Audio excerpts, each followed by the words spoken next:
Good afternoon. I'm Alexis Bardzinski. This is Jennifer Wilcox. We're going to talk to you today about what to do if you have lost your vet, you're down vets, or if you don't have a vet at your shelter staffed.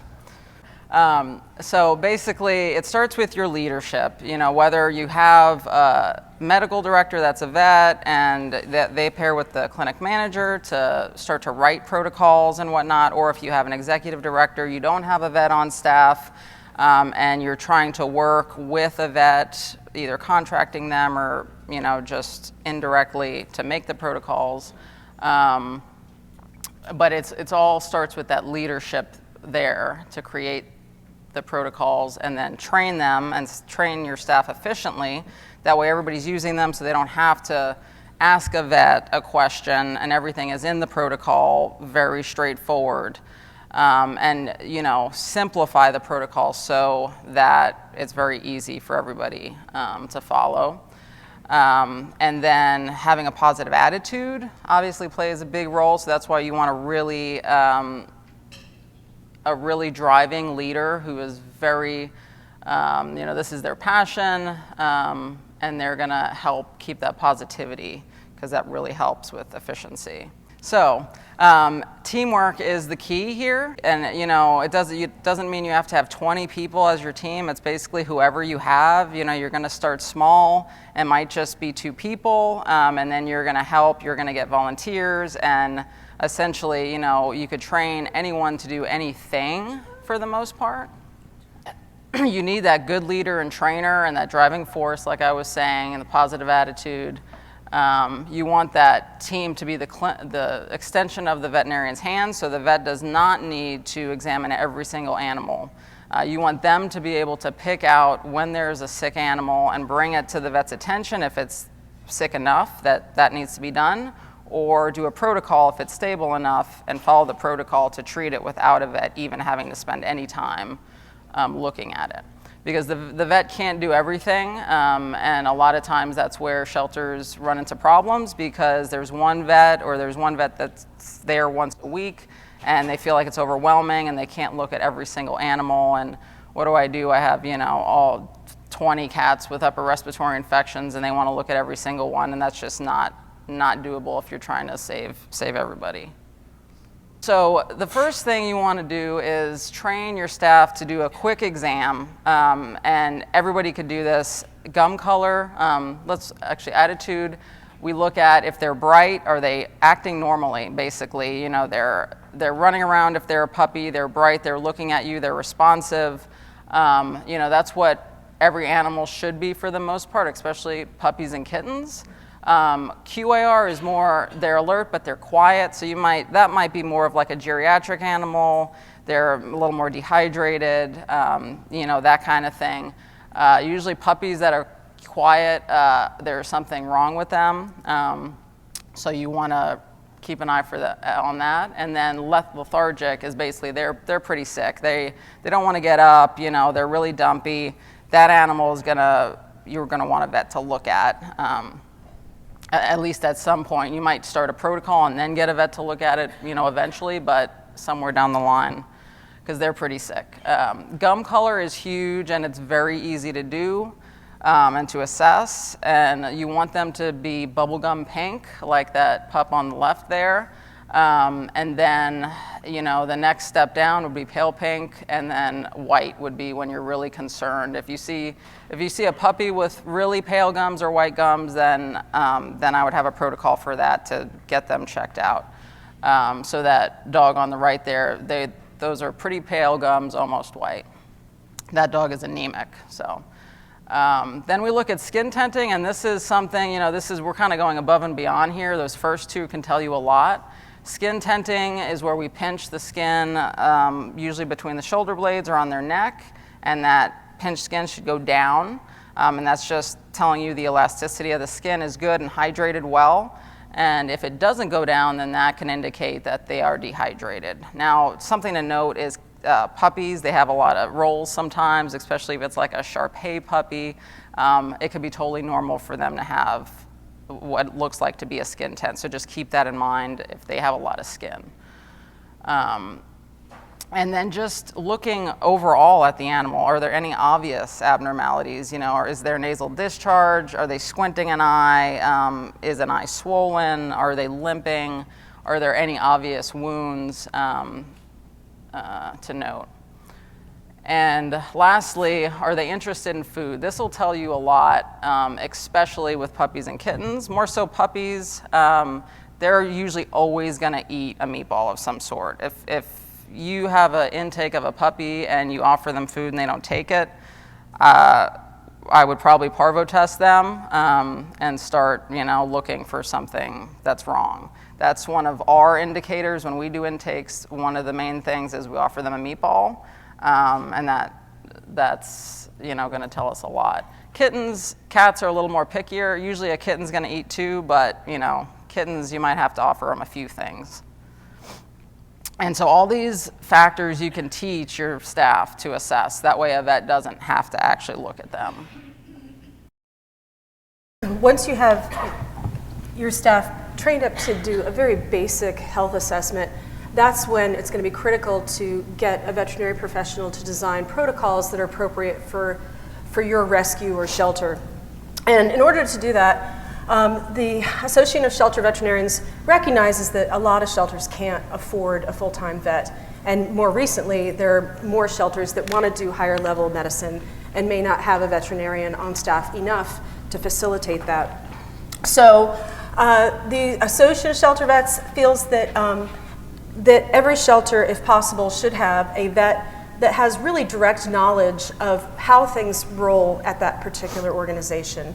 How many animals are coming in a day? What are the most common types of diseases? How much money do you have? What type of isolation spaces have you got? Can you afford to treat broken things? And based on that, that veterinarian should start to develop a series of protocols that staff can be using when the veterinarian is not directly on campus and in control of the animal's care. So that system of protocols should be specific to every shelter. And most of us have our own particular protocols for the most common things, but that really needs to be developed by a veterinarian that has some knowledge of your shelter, your rescue, and your struggles.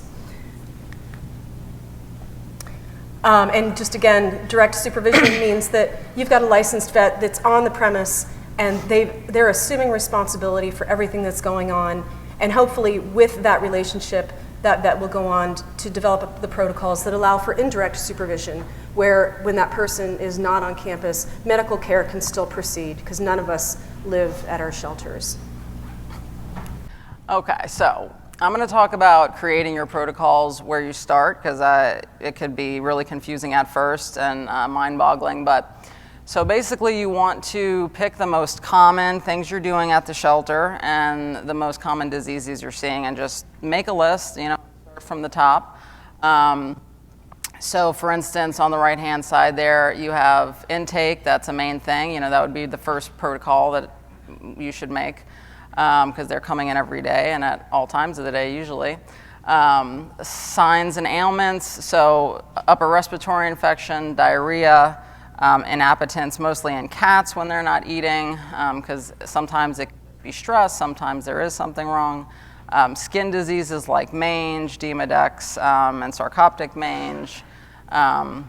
And then you have your infectious diseases that you'll want to work on pretty soon in this protocol process, because they're easily transmitted and you don't want that to happen. So Parvo and Panleuk, distemper, some of the cat upper respiratory issues like calicivirus. And as far as, I just put a note up there about herpes. A lot of people really fear herpes is this big thing. Every cat basically has probably been exposed to herpes and has it within them somewhere. And so we don't consider this an infectious disease that needs to be quarantined. Cats may have signs due to the herpes when they're stressed and that kind of thing, but it's not something that we're gonna really worry about. So you wanna basically create these protocols based on cost and efficacy, because you don't wanna use an antibiotic that may not work the best in a certain situation. And then also have risk factor in mind. So the higher the risk of death, then that's when we will actually splurge and pay a little more money for a medication, or use, a more potent medication, such as Parvo, panleukin distemper. And then just remember, you can always change these in the future, so it doesn't have to be exact. People may disagree. You just have to get together, get the main things down, create, the first pass protocol, and then as you're working and you see things pop up, you may change them in the future.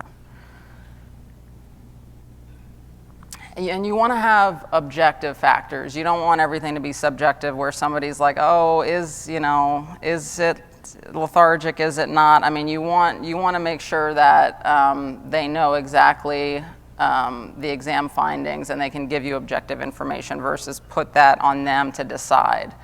And that's where the training comes into play, training them for those physical exam factors. You want to include those physical exam assessments into your protocols. So for instance, in a lot of our protocols, which you'll see later, the attitude is a huge thing. Are they bright? Because that tells us a lot. Bright and then pink gums, because if they don't, then we're going to go somewhere else in the protocol, in the chart there, and do something differently. Your obvious signs and conditions to create protocols for are going to be nasal discharge or upper respiratory infection. Diarrhea, of course, is huge. We see that all the time. Vomiting, and impotence, and weight loss. Those are just kind of the main ones that we use at APA. You want to have clear treatment instructions. Again, that way anybody can carry out this protocol. You want the drug, you want the dose and in pounds. If you have a trained clinic and that kind of thing, they can do the kilogram ratio dose, but pounds is just the easiest for everybody to do, so like 0.1 mil per pound, and then it takes that challenging calculation out of there. The route, so orally, topically, subcutaneously, and then the number of days. And that's important because you might say treat for 7 days and then recheck, to go to the next step in the protocol if they're not better or that kind of thing. So it's just very clear. Something also to note is recheck. If you're really fearing that something is really not doing well, say recheck in 48 hours for vet, assessment, that kind of thing. And you do want to put a recheck in there and plan if it's not working or if they're worsening. So if they're worsening, you're going to want to reassess them to bump them up to the next step in the protocol. The other thing is specifying age group, because we're going to treat neonates a lot differently than we're going to treat an older animal. And so we break it up into neonates, which are up to 6 weeks old, puppies and kittens, basically 6 weeks to 6 months, and then older than 6 months essentially is kind of an adult for our term purposes here. You don't want any guesswork left to your team, like I was saying. And the goal here is that the vets do not have to be involved in the assessment of the animal and the treatment until the protocol states that they should. So when the animal still isn't doing well despite what the protocol is saying. So the two most commonly used treatment protocols are diarrhea and upper respiratory infection. I'm sure you guys see a lot of this. Upper respiratory infections in dogs, it could be kennel cough, all that, although that is pretty much it, they'll get over it in 2 weeks. When they get bad and they're coughing a lot, we do want to treat that. Feline upper respiratory, when they're stressed and in high populations, they're bound to come up with this as well. So you want to have protocols for that, and then also in your protocol down the line somewhere, have where you can pick out even more severe symptoms that might indicate distemper or calicivirus, which are more dangerous, diseases that are highly transmittable. So with the diarrhea, there's two kind of classifications with that. You have your general diarrhea where the animal's doing well, and that's where you would note that in your protocol, bar, eating, doing well, but they have diarrhea. So you create a protocol for that. And then on the other hand, you have diarrhea with other abnormalities like vomiting, lethargy, not eating, which could indicate something more serious, especially in the little, the puppies and the kittens, which can be Panleukopenia or Parvo. And like we said, make protocols specific to age, because the neonates are obviously going to be a lot more susceptible to going downhill faster and dying. So examples of protocols we use at APA. Ours are a little more in depth, so yours does not have to be like this. We, over the years, have added to it based on what we've seen. We do, fortunately, have a lot of vets, and we'll get together and we'll talk about better ways to do things and research and all that. So, but for your purposes, you want to have categories of your protocol. So it's basically like category 1, step 1, the most mild upper respiratory. Explain what that looks like. They're going to probably have nasal discharge. They're going to be sneezing a lot, squinting. But the key here is they're bright, the BAR, and they're eating well. So they're doing well otherwise. So we're just going to start them on doxycycline. And, the other thing we added up there is just don't mix them with other new cats, but that's something we added in. The next step, if they're sicker here, is they might have a fever, so they're not feeling well, they're not eating, they might have ulcers, they might be really congested where they can't breathe and that kind of thing. This is when we're going to take more precaution, move them to a more of an isolated area, and start azithromycin, because azithromycin is a more potent antibiotic. And then we have this third category of cats, which also have eye issues. So, they might have really inflamed conjunctiva of the eyes. They're really swollen. They're squinty. You might not even be able to see the actual eye, the cornea. And then we're going to start to incorporate eye meds. So now, the bottom there, this is the recheck point here of worsening and not improving after one round. Ask the vet, because if they're still doing poorly after following this, then we're most likely going to bump them up to an even more potent antibiotic. And maybe do an exam and just make sure we're not missing anything. And then the next protocol that we use here is canine diarrhea. It is a pretty in-depth kind of protocol, because we do have it categorized in the different age groups. The scoring chart on the right, I don't know if you guys use this. It's really helpful to have, so everybody knows, again, that objective measurement, so it's not subjective. We have this up around the clinic and on site in different areas, so everybody knows. But 6 and 7 is considered diarrhea. 5, it still forms. So we're talking about like 6 and 7 as diarrhea. With the young ones, the key difference in treatments is that the neonates do respond better to sub-Q penicillin injected when they have diarrhea, or a moxie. And that's just something we found with our neonatal kitten nursery and just throughout the years. They do better on that than starting like metronidazole and that kind of thing right off the bat. And we're also going to deworm them, because they have a high possibility, any puppy has a high possibility that they're going to have internal parasites, and panicure is going to hit most of them that might cause deathly anemia. So we want to make sure the parasites aren't an issue, because they can go downhill really quick. And then if it's still persisting after 48 hours, we're going to add in the next steps there, the Marquis and the Metro. Now, on the other hand, if they're not eating well, they're losing and that kind of thing, then that's going to push them up. So now we're going to actually get some more diagnostics on them.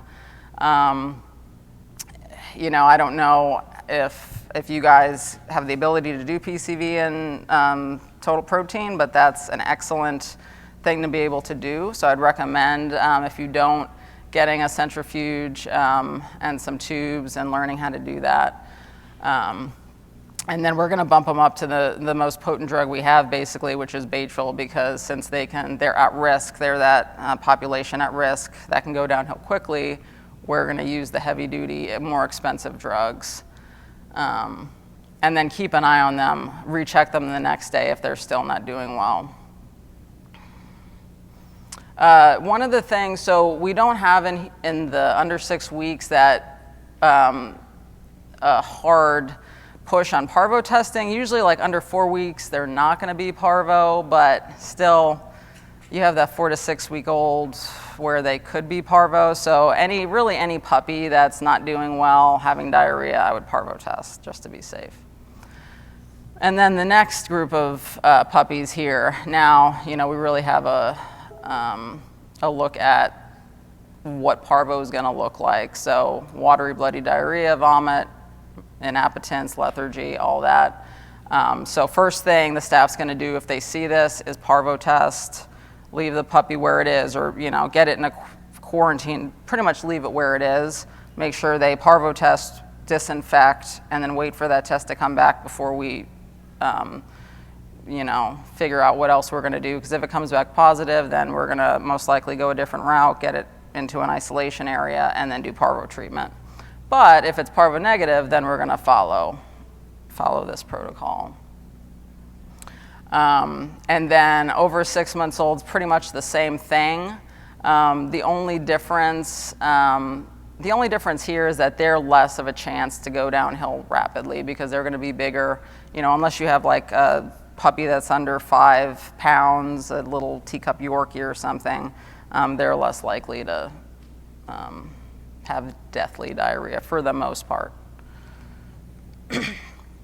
And so I want to really stress the importance of the protocols, and like Dr. Wilcox said, having a vet that helps create the protocols, because you want a good relationship with them. They're the ones that are going to be prescribing the medications, and so you want to follow the protocols and not go outside of them so that you have a good relationship with the vet. Because if you don't follow what's in the protocol and you prescribe something that's out of it, that's technically not legal, and then you're going to have issues there. So, create protocols, everything you could think of within that protocol, have your vet be okay with that, and you'll be great.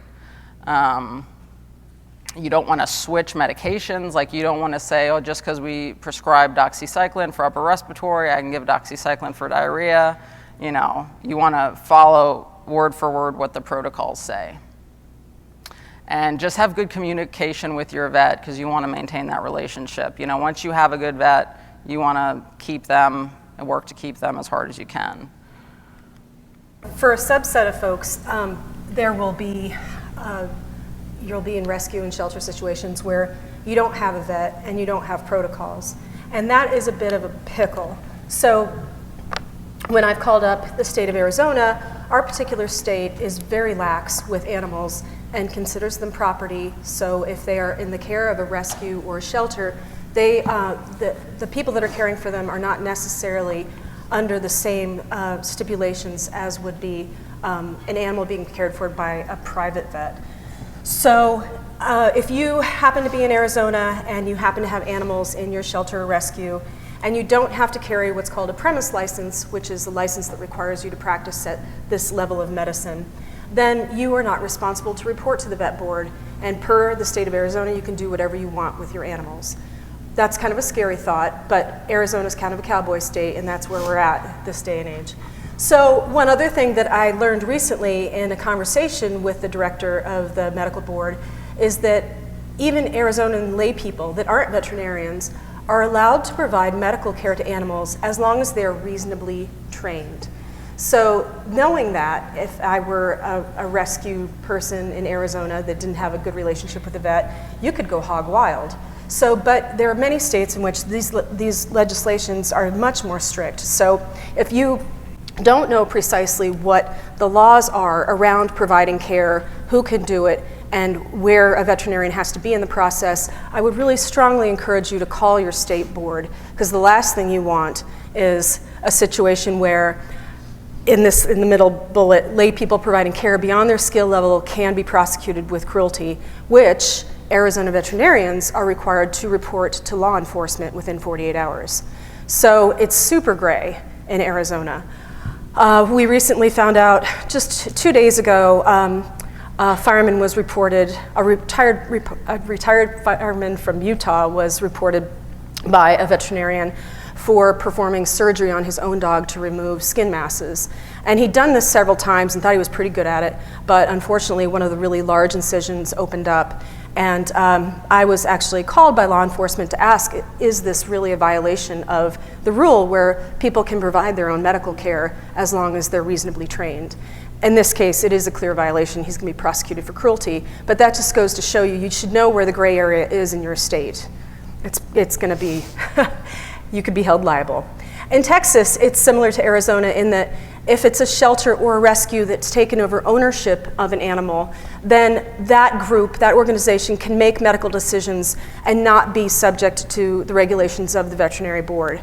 But again, you're going to want to know the minutiae pretty carefully because you will be held liable, and things do change. In Arizona, there is a bill that's being discussed about requiring shelter veterinary practitioners to be held to the same standards of care as private practitioners. So things change with time, and you should know politically where you stand, or not politically, but legally where you stand, where you're rescuing and caring for animals. So telemedicine, I mean, it's kind of painful. I get FaceTimed every night with animals that are gagging or chewing or doing something, and the question is that a reasonable practice for me to be able to provide medical care for that animal based on a video because I'm not next to that animal? Well, luckily in the state of Arizona, they don't really care. I have a valid patient-client relationship with my shelter animal, and it's great for me to look at videos or pictures or even to talk to people, and I can communicate care based on that. That's different if I were a private practitioner and you're a desperate rescue with a Parvo puppy that's tanking and calls them in the middle of the night asking for advice. They, in Arizona, are not legally allowed to give you medical care because they don't have a valid patient-client relationship. So their license is in jeopardy if they give you advice about how to provide care for that animal because they haven't physically looked at that animal in a very recent time frame. So again, this is going to be state by state, and unfortunately we have great technology that allows us from a blurry small cell phone screen as veterinarians to know what's going on, but be careful how much you ask that vet to overstep their boundaries if they may not have that valid patient-client relationship. So you can do lots of things with protocols. You can do great things with protocols, especially if you spend the time like APA has getting really good step-by-step in place. But how are you going to do surgery? So no one without a veterinary license is allowed to do surgery.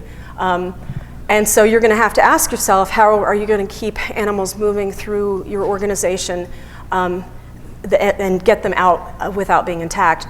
So my recommendation when we went from 4 vets to 2 vets a year and a half ago, we struggled enormously to keep up with basic spay-neuter.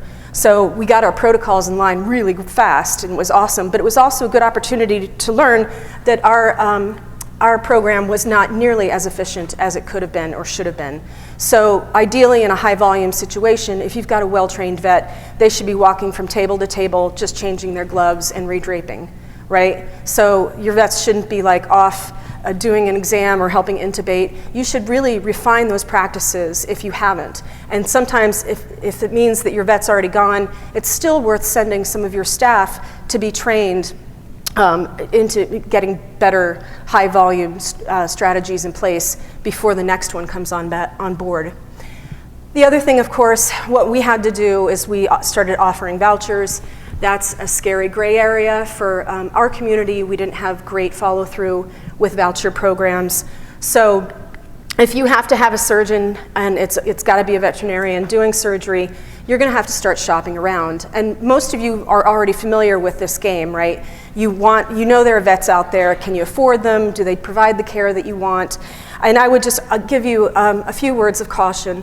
We used a couple of different high volume clinics. and we packed up our trucks and we drove animals out a couple times a week to make sure that we were keeping animals moving through our organization. But we had an enormous amount of complications that we weren't anticipating. And when we asked more deeply, we found out that our animals weren't getting the kind of pain medication that we thought was appropriate for surgical procedures.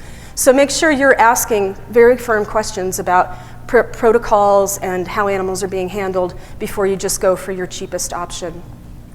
That said, hopefully those of you that are in a position where you can't afford a full-time shelter vet know that you've got to find a good vet out there that you trust and that trusts you. And that relationship is something that may take some years. And when we've talked in these sort of small conference settings, folks have come up to me and said that they just can't find a vet that they like, or the vet doesn't trust them. And that's all about putting in the time and relationship and maybe even volunteering with that vet so that they have the confidence that you're not going to do something screwy with the medications that you're prescribing. That vet may be the person that ends up writing protocols for your group. So I would encourage you to think about who that relationship should be with and really try to work on that sooner rather than later. So we all know that there are more vets out there that aren't doing shelter medicine, and that's for a lot of good reasons. It's not a pleasant profession, and I think you all know we don't make as much as we would if we were just schlepping dewormer at Banfield.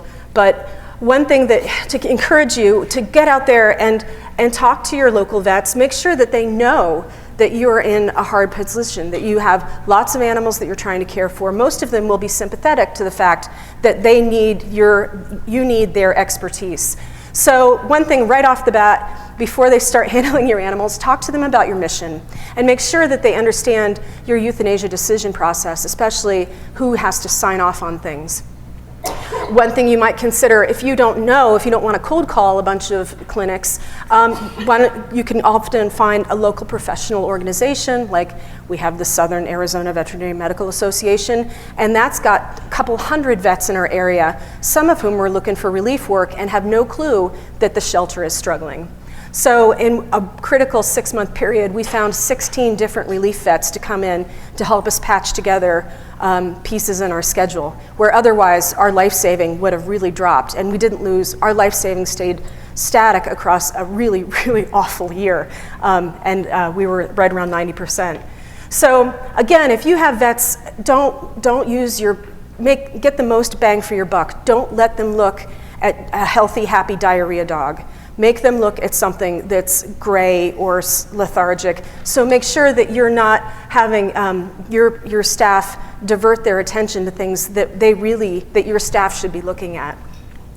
We found we got a lot of folks that really wanted to help out that were recently retired. And keep in mind that a lot of veterinarians have been trained very differently over the decades. So there are some veterinarians that don't believe in pain meds. There's some that love steroids above any other drug. So just make sure you know what you're getting into and maybe look over the records of vets that have come through. I've gone back and adjusted some treatment protocols, not because it was bad medicine, but because I knew that there was better stuff that worked for our animals and our budgets. And then no matter what, always thank these people with every fiber of your being, because it's important, and they are usually really alarmed.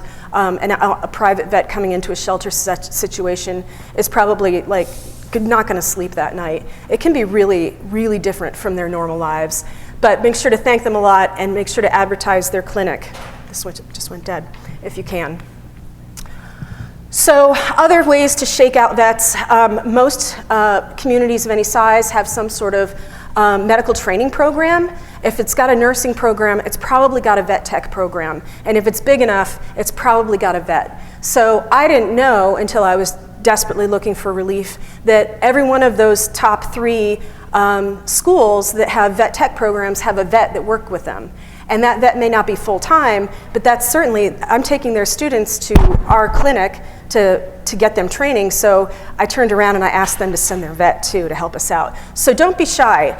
The other thing is there are a lot of new programs. Pima County is pretty innovative, but if we're all here, we're trying to innovate. There are vocational programs in high schools for vet techs, And many of those will have a veterinarian associated with them. So again, if you're taking on their students, ask them for their vet to stop by as well and help you out. We were shameless. And when these people come, again, remember, if you have students that are providing free labor, they should be doing the really low-lying fruit, right? They're shaving the matted dog. Your techs are the ones that are trained to recognize parvo, distemper, panleukopenia, calicivirus. So make sure that your techs hand off the tedious stuff to the young ones, and then that will again relieve the vets when they are there, and hopefully someone will be. So if you lose one vet, and you're not going from 1 to 0, you're going from 4 to 2, hopefully that doesn't happen to anyone, then you really need to firm up. And we realized there were so many places that we were being really inefficient. So again, for the 40th time, make sure that your highly trained techs are running the straightforward things. For our particular shelter at this point in time, parvo is a straightforward disease. Respiratory diseases are routine.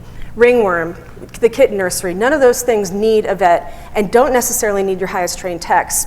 So make sure that you're always getting the top techs training the lower techs so that things can be handed off. My techs, I don't even place catheters anymore. I never do an x-ray. All of those things are done for me, and I spend most of my day looking at animals and typing, and everything else is done. It saves hugely. And if you have money and just can't get a vet, think of other ways to free up that vet's time. I'm not the greatest typist, but our particular organization invested in talk-to-text software that's veterinary specific, so you can talk into this microphone and it'll dictate everything you say and very quickly with incredible efficiency. Unfortunately, we're a county facility, so we have a massive firewall, and it precludes this program from learning to a great extent, so we're trying to work out those kinks. But again, that was something that they saw us suffering with the drop in vet coverage, and so they were willing to make an investment into something like easy, like software, so that we could focus on caring for animals. If you don't have volunteers everywhere, I hope you will reconsider it. Most of these are retired nurses, and they are looking for something to do. So our techs don't do nebulization most of the time. We have volunteers do it for our sick kitties. We don't run out to the adoption floor if we hear something's got a bleeding toenail. We have a volunteer that's willing to run out there and grab the animal for us. Most of the time, our techs are not touching surgical instruments. We have a volunteer doing that. And we have somebody that'll just like hot pack, shave things, pick ticks, you name it. All of that is free labor. And lastly, if you can keep your vet from leaving, you should. It takes, at a minimum, 6 to 12 months if you live in a slightly backward place like Tucson, which is beautiful, by the way. But we spent 6 to 12 months on the last 3 vacancies that we filled. Austin has a vacancy now for 2 years. 2 years to get a shelter vet. If that vet that's leaving you, if it's not too late to have the discussion, if they're leaving for money, ask yourself, if you're in a place in an organization that can make this decision, how much is it going to cost you to drive animals across town to a spay-neuter clinic? Or for you to pay a pretty expensive vet to look at a parvo case for $500 when you should be treating it in-house for $50. So if you do that math, you may get to a point where it becomes pretty apparent that you should perhaps be investing more to keep your vet around. And if they're burned out, they're going to go, and then at that point, it's probably time to come to Jesus and ask, what have you done that could have made their lives easier? Could have you shielded them from some of the Facebook nastiness? Could you have reined in some situations to have made them feel better supported? Because remember, Banfield is always out there, and they're going to pay a couple, 10, 20,000 more than you can for that same vet. And recently, this is what we've tried to do. I'm so lucky to have a staff of 4 of us, and I'm primarily a clinician, but right now we are really rocking basic spay-neuter, respiratory disease. We've got distemper, but we're handling it. Things are going really well at PAC compared to a year or 2 ago, and our vets are getting a little bored because things are just going smoothly, which no one is used to. So most recently, we were able to convince our nonprofit to invest in advanced training where each of these 3 vets is going to go out and learn some advanced training in dental extractions and work, because we do tons and tons of dental. Dr. Waite just got back from a $3,000 CE in Vegas, so we're going to start plating bones instead of cutting off legs and trying to screw around with casts. And Dr. Hollingsworth we're fundraising and almost ready to buy an ultrasound, and she's going to be the specialist in ultrasonography. So most shelter vets don't get that, but most shelter vets get bored just doing diarrhea, respiratory disease, and spay-neuter. So if you're in a place where you really want to take it to the next level, and you've got your basics under control and you're ready to start saving that last 10%, you may be looking at doing this kind of thing, and you may be able to recruit vets with interest in doing a more high-level care by promising them this kind of training and access to materials. And with that... Anybody who has questions, you can ask us. Yeah. Thank you.